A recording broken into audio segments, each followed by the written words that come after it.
Hey YouTube, this is Pastor Nate. God bless you on this Tuesday morning, and prayerfully this exhortation finds you well. Before we get into our topic of discussion, I want to advertise that tonight on the Smart Show we will be live. Y'all don't forget about me. Come check me out. Come on. I know notifications might not be coming out on time. I know sometimes I receive them late. By the time I receive them, the content creator is over and I just listen to the replay. And if you listen to the replay, that's fine, long as you come by. But I would like to see you in the chat. Just drop down for 5 minutes or whatever and just say hi.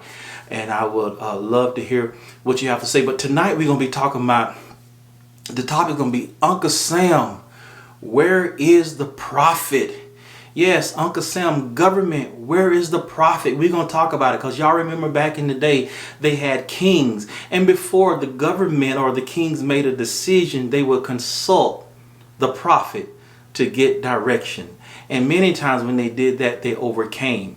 So tonight, we're going to talk about that tonight in relation to what's going on. So come and check us out tonight at 8 p.m. Central Standard Time on the Smart Show. You saw the topic, you stank. Ooh, y'all don't get mad at Pastor Nate. I'm not talking about the stink that you thinking I'm talking about. I'm not talking about the foul odor. No, you got to hear me in the spirit.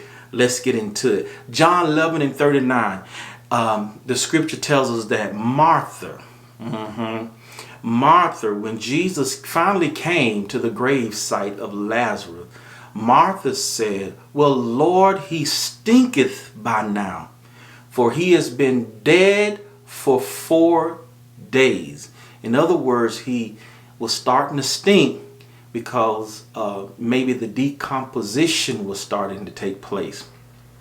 That's what she was talking about. So, Lord, it's over. What can you do now? I mean, he's been dead for 4 days. The man is stinking now, and the decomposition has started to take place. What can you do? But let me tell you, my friend, there is nothing too hard for God. Now, as I stated earlier, I'm not talking about the stink from the aspect of a smell. And we know stink means a foul or an offensive odor. A lot of times we run into people who have bad breath. They got the spirit of halitosis upon their life. Y'all ain't gonna talk to me. Been around a lot of people like that. You know, when I'm up ministering to people, sometimes I like to put a mint in my mouth or a little piece of gum and try not to chew, so that breath can be fresh. You know, even we can brush our teeth, but throughout the day, y'all ain't gonna talk to me. Come on now. So we look at stink from the aspect of an offensive smell, and that's what it means. Also, metaphorically, we can use it as a person having a bad attitude. A lot of times we'll refer to it and say your attitude stinks. We can look at it from that point of view. But today I don't want to talk about those point of views. I want to talk about it from the aspect of you haven't been in practice for a while. Yes, the thing that you used to do, those desires and that love that you first had, you kind of lost it. And now when you kind of try to get back in the game, you might say, no, I stink at that right now. You remember, I was a good basketball player. I was a good baseball player. And we say something like this all the time. Man, I hadn't played basketball in 20 years. I stink at it right now. Yes, that's what I want to talk about right now. Yes, but I just come to let you know, whatever you used to do, there was a love. And for some reason you quit because you got discouraged. Maybe people rejected you, and that skill and that talent or that desire has been laying dormant within you for years. And you have become underutilized because you packing, my brother.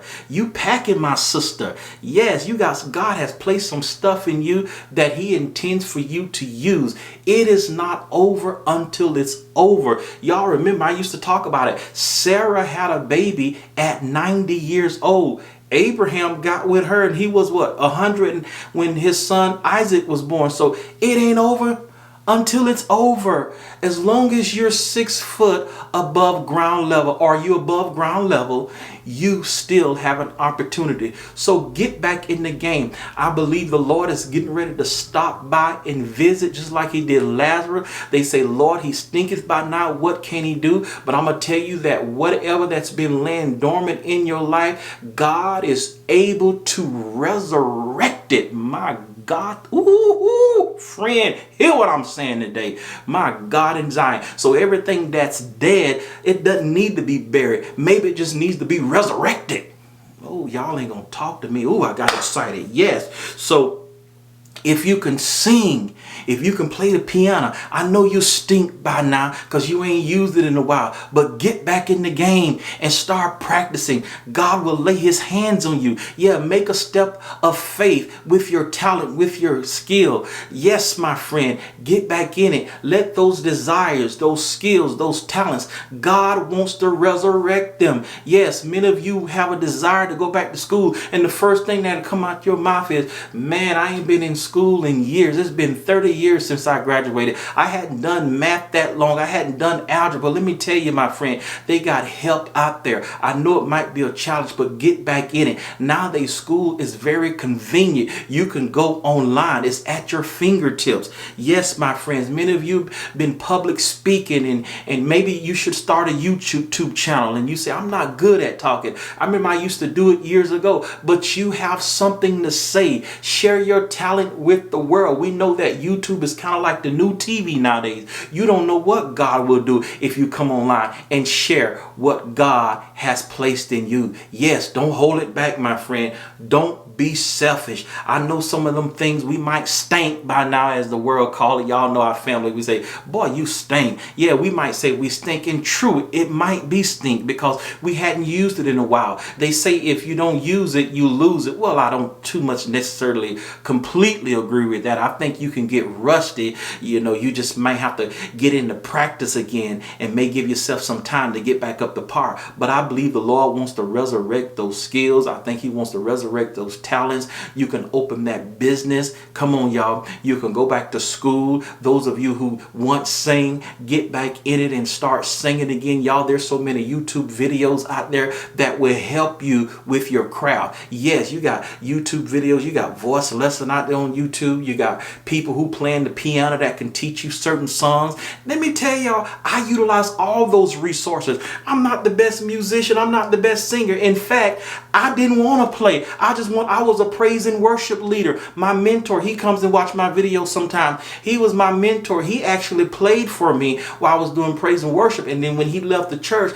I was kind of forced in that position. I did not want to do nothing with the piano because years ago, I got embarrassed for playing in the wrong key, and I told God I would never play for a church again. So that skill lay dormant for like 10 years, and I played in my house to myself, you know, just pecking and playing around. But I said I would never play in public again. But you know what? I got back in the game. I started rehearsing. I started practicing, and you know, I start playing songs that I was comfortable with. Now I'm in praise and worship, and people think, oh my God, you're a good musician. They don't even know, bless their heart, I'm just playing the basic chord, the 1, 4, 5, 6 chord progression, which is common in gospel music. Most of my songs, y'all, if you have any musicians out there and people who know music theory, you know those are easy chords right there. A lot of our gospel and praise and worship, they consist of those chords. That's mainly what I do, y'all. That's basically what I do. All this fancy stuff, I don't really get into that. I just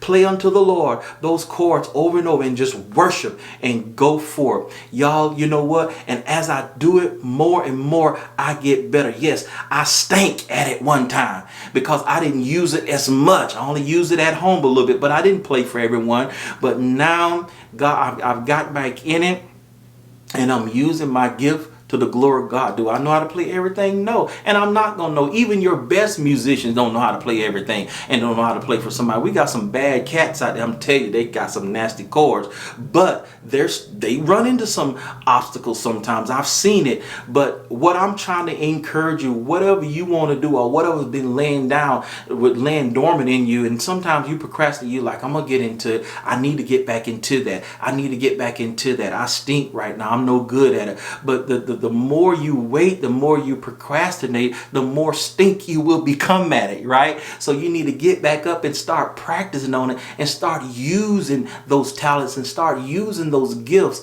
that have been placed within you. Yes, my friend, I pray that this exhortation blessed you. I know you stink it by now, but Jesus came on the scene. And when he came on the scene, I don't care about Lazarus stinking. I don't care about him being dead for 4 days or in decomposing. When Jesus speaks, ooh, he spoke to that. And he said, Lazarus, come forth. So if any cells, anything that was, decomposed, whatever, they had to come back together because Jesus spoke. And I believe God is speaking right now on this video saying, be resurrected desires, be resurrected skills and talents and gifts that have been placed in you. And they're probably stinking by now. But when Jesus comes on the scene and when he calls it forth, ooh, I got to end this here exhortation because I'm getting ready to go bananas. My God in Zion. Friend, listen, I got to calm down. Ooh, have mercy. Ooh. All I'm going to say, yes, just Jesus is able. He can bring it back. He can call it forth. And you can live again. You can do what you once did. You can return back to your first love. I know it may have been some kind of feelings toward that because maybe somebody said something nasty and ugly and caused you, not to want to do that again. But deep down inside you, like, I really want to do this, but I don't know how people are going to receive me. Y'all, when I came on YouTube and did all this planning, I didn't know how people were going to receive me. I just took a step of faith. And, look, that's all you need to do. Take a step of faith and trust God. And he'll sprinkle some super on your natural. Yes. And it'll become supernatural. Because God is getting ready to resurrect those dormant skills and talents and gifts that's within you. Friend, until next time, be at peace and not in pieces.